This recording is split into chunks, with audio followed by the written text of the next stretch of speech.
Hi toads, இன்னைக்கு சண்டேங்கிறதுனால morning மீன் குழம்பு வச்சு சாப்பிட்டோம். நைட்டு பிரியாணி சாப்பிடணும் போல தோணுச்சுன்னு சிக்கன் 1/2 கிலோ எடுத்தோம். கொஞ்சமாக சில்லி போடுறதுக்கு எடுத்து வச்சு மேரினேட் பண்ணி வச்சுட்டேன். எப்பவும் ஒரே மாதிரி பிரியாணி வைக்கிறதுக்கு பதிலாக கொஞ்சம் டிஃப்ரெண்ட்டாக பண்ணலாம்னு ட்ரை பண்ணேன். டேஸ்ட்டு சூப்பராக இருந்துச்சு.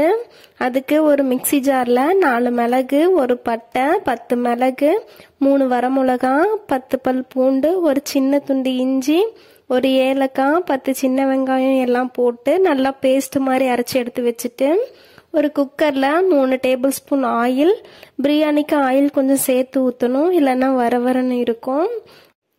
அப்புறம் பிரியாணி செலவெல்லாம் போட்டு அரைச்ச பேஸ்டில் பாதி மட்டும் எண்ணெயிலேயே போட்டு வேக விடணும். வெந்ததும் 2 தக்காளி, தேவையான அளவு உப்பு, கலருக்கு கொஞ்சமாக கேசரி பவுடர் சேர்த்து தக்காளி நல்லா மசிஞ்சு எண்ணெய் பிரிஞ்சு வர வரைக்கும் வேக வச்சுட்டு சிக்கனு, மிச்சம் இருக்க அரைச்ச பேஸ்ட்டு, மணக்காடு சிக்கன் மசாலா சேர்த்துக்கோங்க. டேஸ்ட் அட்டகாசமாக இருக்கும். பிரியாணி மசாலா போடுறத விட இந்த மசாலா போட்டு செஞ்சு பாருங்க, ஹெவன்லி ஃபீல் தான் வரும். அப்புறம் கொஞ்சமாக தண்ணி ஊற்றி ஒரு கிளறி 3/4 பதம் வெந்தால் போதும்.